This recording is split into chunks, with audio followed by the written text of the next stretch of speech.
Hi, thanks for stopping by. Today we have for you a review on an Italian legend, the Rupes LHR15 Mark3. This polisher likely doesn't need much introduction, so let's get down to the numbers. But first, a few things we like to point out. Rupes rates the LHR15 Mark3 500 watts. This may sound wimpy and can get overshadowed by other polishers with double the wattage, but later we will show you it's hiding some tremendous torque. Wattage is only a reference point. It does not provide a full insight into what the motor can do.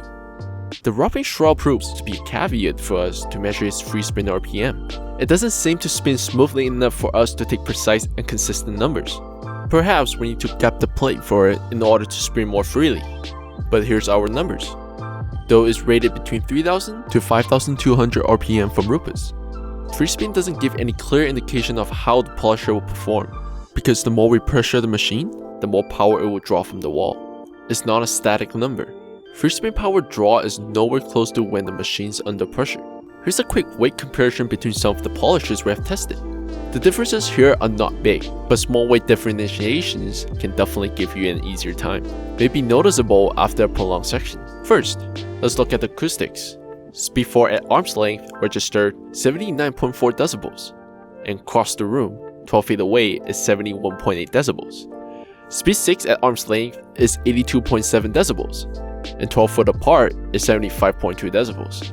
It is slightly louder for a 500 watt polisher, but minutes later you likely won't tell the difference. Second is vibration. We strapped our instrument tightly onto the polisher to measure vibration, or acceleration in all three axes, in meters per second squared, taking averages over a 10 seconds period. The lower the number, the less vibration. We tested with a 1-inch thick foam pad and a low profile microfiber pad.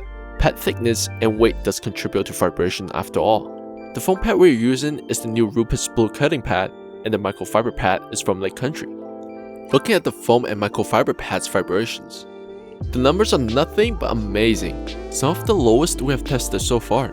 Through speed 1 to 6, it registered under 0.4 meters per second squared with both setups.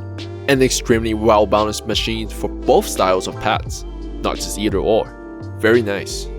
Here's the foam pad comparison versus some of the others we have tested. The only machine that comes close to matching its vibration on foam is the Shimei EA620. The EB351 and 610s are close, but the LHR15 took it to another level by showing similar balanced numbers with the microfiber setup. Only the SK Pro can match it with speed 5 and 6. Next is power installing. We securely strap a 2.5 pound weight on the polisher. That's the common weight one will apply on the polisher, and measures RPM and see how much it slows. Here are the numbers. Good and usable numbers even at speed 1 and 2, where some will stall right out. Definitely capable of light corrections. Speed 3 is at steady subs 400s, and 4 to 6 is between 600 to 700s with consistent increments. Here's the LHR15 versus what we have tested. Who says 500 watts can't pack heat, right? But please note, as load surpasses 2.5 pounds, the difference will be more apparent between the battery-operated EB351, 500 watt Rupes, and 1200 watts Shimei. Now let's look at some power draw numbers from the wall with a 2.5 pounds load. Speeds 1 through 4 are in 200 to high 2s, and speeds 5 and 6 at low and high 300s, with a max power draw of 610 watts when we put our body weight to it. But these numbers won't make much sense without comparison, so here's the 1200 watts EA620 for reference. Very similar draws and efficiency between the two. Neither of them drawing more than 390 watts with a 2.5 pounds load. The EA620 does have an advantage here on efficiency. Also, when pressure exceeds 2.5 pounds to max draw can go up to 900 watts. And the RPM/power difference will start to show when load increases, as it's only using 40% of its rated power at 2.5 pounds. No wonder it does not like to stall when we last tested. And here versus the EA610, though they draw similar wattage, but there's a 100 RPM difference between the two. And the Adams SK Pro. The SK Pro draws an average about 10 to 25% more power than Rupes with somewhat comparable RPM. We can see the latter pair is not as efficient when putting power draw and RPM in perspective, but on the other hand, with pricing nowhere close to the Rupes.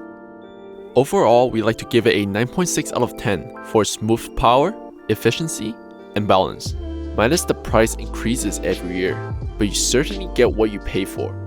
And there you have it, guys. That concludes our review on the Rupes LHR15 Mark III.